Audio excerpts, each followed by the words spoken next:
Hi, I'm Jordan Sparks, and you're watching my series, Vocal Coach Reacts. And in today's episode, we are going to be reacting to SIWA'S Dance Pop Revolution on Peacock.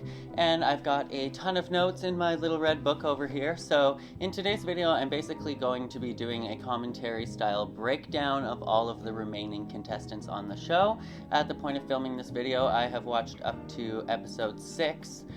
Impatiently awaiting being able to watch episode 7, and let's hop right into it. So, about at this point in the series, I feel like I have a good handle on the vocals of all of the remaining contestants, and the objective in this video is to do a breakdown of all of their voices. I'm going to be as descriptive and a little bit nitpicky as possible. For one, because I need to be, because these are all amazing vocalists, so without being nitpicky, I wouldn't be able to give them the best advice. And also for all of my viewers out there, so that anybody watching this can hopefully take away something about singing and vocal technique and apply it to themselves. So the first singer that I wanted to talk about is Leah. So my first tip for her would be confidence and relaxation. So I've heard Leah playing on her ukulele. She sounds fantastic. Her voice is very relaxed, it's very mature. When she's auditioning in a small room in front of eyes that she can see, she has a tendency to get a little bit nervous, and this is trapping her sound and making it so she's not really able to support her singing the way that she normally would. Now, when it comes to her performance of I Feel Like a Woman, I thought that she did an incredible job. She absolutely slayed that. She is so good on stage, and I am so happy to hear that she is the fan favorite. I'm so proud of her. I am rooting for her. She kind of reminds me of myself, so I see a lot of myself in Leah, so I'm definitely rooting for her. She's like the underdog in my opinion, and she's my number one, and I want to see her shine. So for her, my biggest tip would not actually be vocal technique. It would be just doing some daily affirmations, looking in the mirror every day and telling yourself, I can do this, I know I'm a strong singer, I am relaxed under pressure, I am able to perform in any situation, I am confident, I am strong, I am powerful, and really just repeating those things until you actually believe them, because the biggest struggle for her is going to be getting over that hurdle of being nervous and being anxious, and I can definitely relate to that struggle. So for her, the biggest tip that I would have is work on your confidence, because you already have the skill set, you just need to believe it. Now, the next singer I want to talk about is Dallas. I feel like she has a very bright, natural singing tone, and she was singing Never Had a Friend Like Me from Aladdin in the last episode that I watched, and I think that she slayed that performance once again. I can tell by watching the end performance they were definitely singing live, or if by some random chance they were lip singing, which I am 99.9% positive they weren't, then they were lip singing to a recording of themselves live.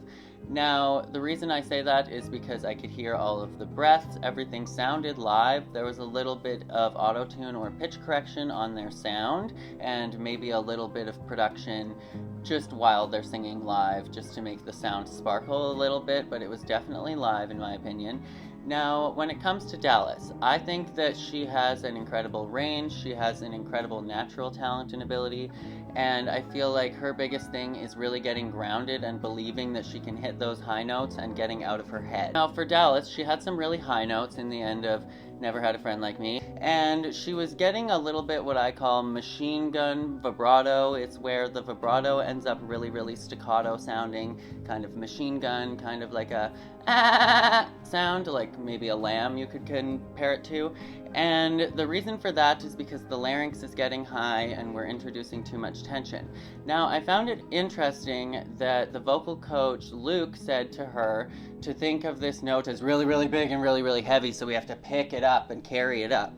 Because I would actually encourage my singers to visualize the complete opposite. When you're going for that really, really big note, you want to take a really, really big breath and you want to support it, but when you're going high, think low. Because if you think of carrying up that really big note, you're going to carry up all of the tension, you're going to carry up your larynx, and you're going to hit that with aggression.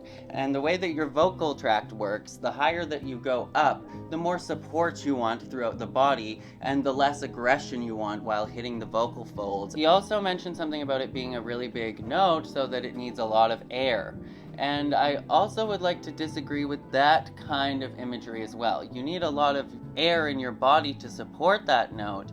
But the reality is when you're actually doing a high belt, your vocal cords are phonating really, really fast like this.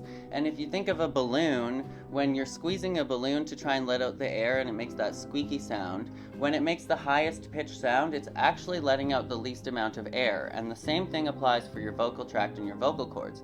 So when you're actually singing in the falsetto kind of tone, like Luke was singing in the show to demonstrate to Dallas, that actually requires a lot more air. When you're belting, it requires a lot of support, and that you took in a really big breath so that you can engage those muscles and support the sound. But there's actually not a lot of air flowing through your vocal cords at the moment when you're creating that sound. So for her, I would say get really grounded when you're going up high into those notes. Take a really big breath through your nose, not your mouth, because if you breathe through your mouth, it engages your chest and it engages all of this tension in your upper body, and it also restricts your vocal tract. So when you're going for a really big belting note, really big breath through the nose, almost kind of thinking of this sensation like you have to pee but you can't go to the bathroom yet, and engage all of those muscles in your lower body, your back and your core, and really think low to get out that high note. That being said, I feel like when Dallas gets comfortable with approaching the different sections of her range, she is going to be absolutely unstoppable. That girl is incredibly talented, and I can't wait to see what unfolds for Dallas and her vocals and her singing. Now, the next vocalist I want to talk about is Kinley. She is the youngest in the group, and I feel like her biggest problems are in rehearsal, and that when she gets to the stage, she's incredible. Her stage presence is absolutely incredible.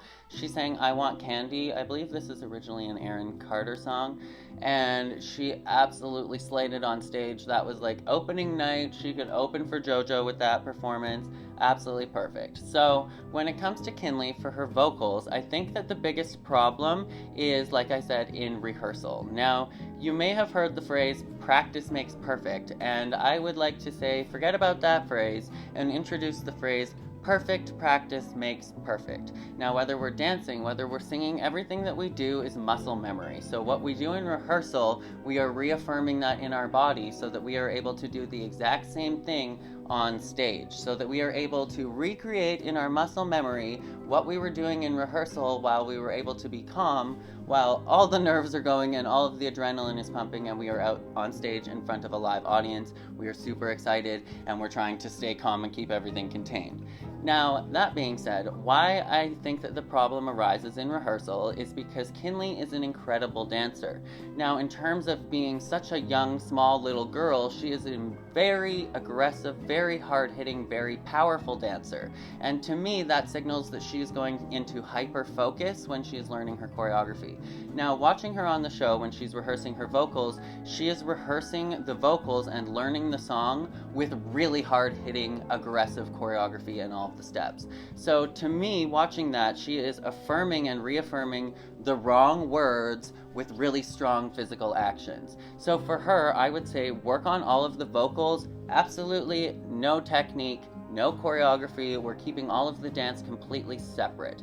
Yes, working on singing and dancing at the same time is going to help solidify that into your body and into your muscle memory even better, but you have to be solidifying the right thing. So before you go so full out and so hard and Kinley full out, you have to make sure that you have all of the lyrics, all of the words, all of the pitches, and then all of the choreography, and then you can do everything full out. Because if you're trying to be really hard-hitting with the choreography when you don't even know the words yet, that's what is creating all of these problems with Kinley doing it over and over and over and over and messing up the words every time. Now, when it comes to vocal technique, I think that she is really well supported in her sound. She is supporting her sound full out with her whole body. In terms of technicality, she has a tendency to jut her jaw, which is this, when your jaw comes forward.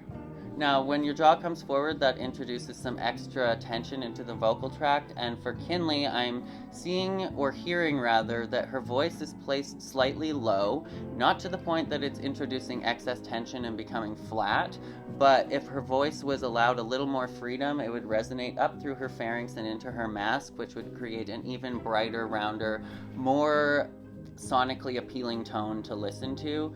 And when it comes to jutting the jaw, she is introducing this extra tension and trapping the sound so it's never going to be up completely bright and rounded in her mask.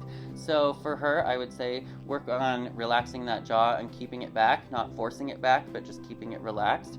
And that should help ease her placement so that she's able to resonate her sound a little bit higher and that's a little bit brighter.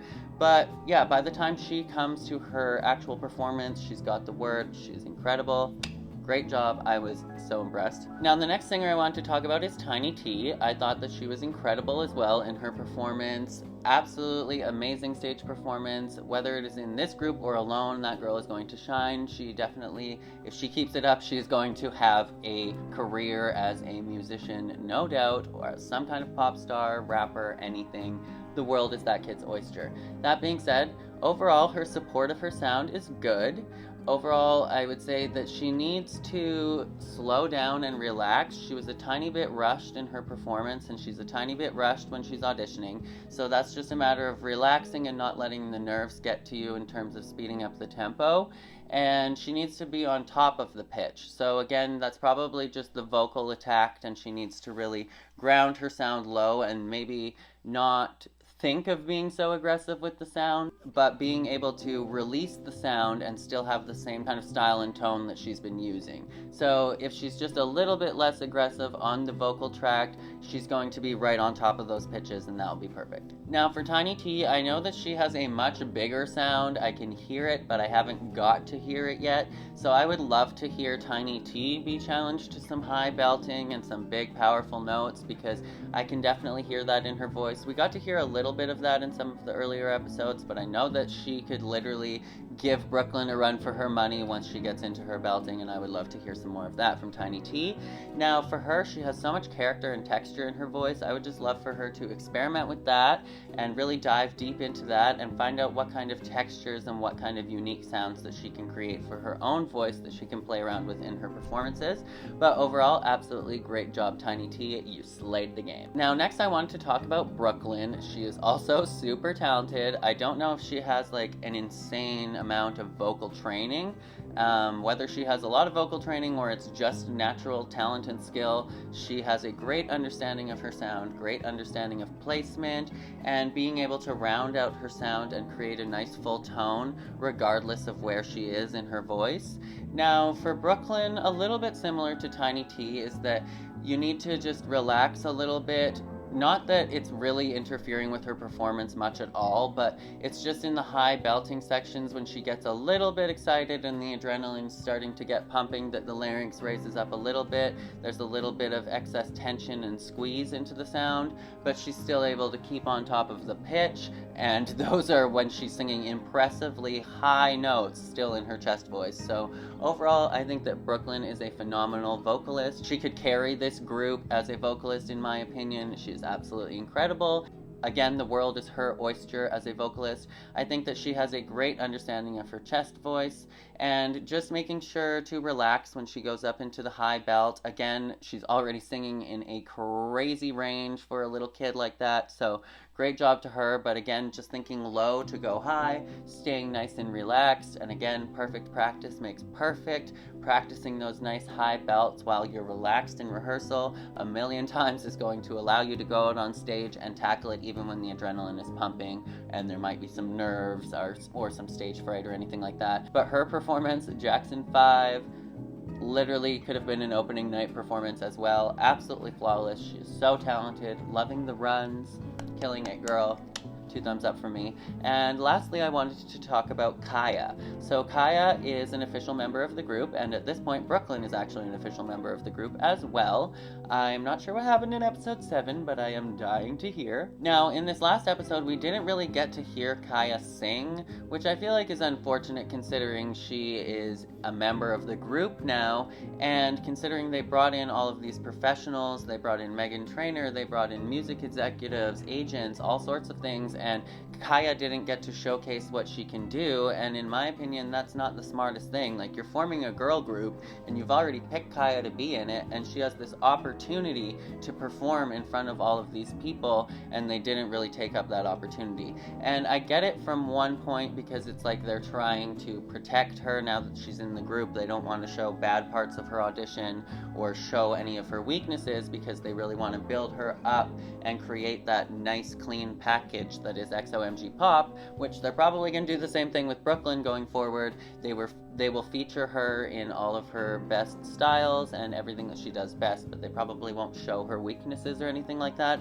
And that's smart branding for a pop group, but I just felt like in this situation that she had to miss out on this opportunity where she could have sang. Now with Kaeya, again, I feel like she has a really great understanding of her voice, and she has a nice balanced tone. Again, whether she is singing in the low range of her chest voice or whether she is going up into her higher chest voice, her vocals stay balanced, her larynx stays neutral, and the tone stays consistent throughout. So I think that that is a great understanding of her voice. She has great support. Again, when she's going up into the really high belts, make sure that you think low to go high, to make sure that you're not introducing too much excess tension. But overall, her sound is placed nice, it resonates nice and bright in her mask, and her performance quality is absolutely outstanding. She is a natural, and she is a practiced, skilled performer, and I am super proud of her. I would have loved to hear a little bit more in this episode, but I'm sure we will hear more from Kaeya in the future. That being said, I would love to hear her be challenged to some higher stuff, considering she is so grounded and has a great understanding of her voice. That tells me that she's fantastic in her comfort zone, but I'd love to see all of these girls grow. So I would love to see her be challenged to like some really high belting, because she's definitely a soprano. Her voice has that range to it, so I would love to hear her be challenged to that and to hear the result. Now I think that that is it for my commentary on SIWA'S Dance Pop Revolution. Let me know what you guys thought of all of the vocalists down in the comments below. I am rooting for every single one of these girls. I think that they are all extremely talented, extremely driven, and I just think that they have the best personalities, and I really want this for them. So whether it happens for them in XOMG Pop, or whether they end up having their own music careers or branching off into something else, I just want to wish the best to every single one of these girls. And let me know what you guys thought of their vocals and what you thought of this video down in the comments below. But I think that that is it for this video, so if you liked it, make sure to give it a great big thumbs up. If you missed my last reaction to XOMG Pop, you can check that out right here. And if you'd like to follow me behind the scenes on TikTok, Twitter, and Instagram, they are all at Jordan J. Sparks. And as always, make sure to be weird, be wild, and stay sparkly, and I will catch you guys in the next video. Bye!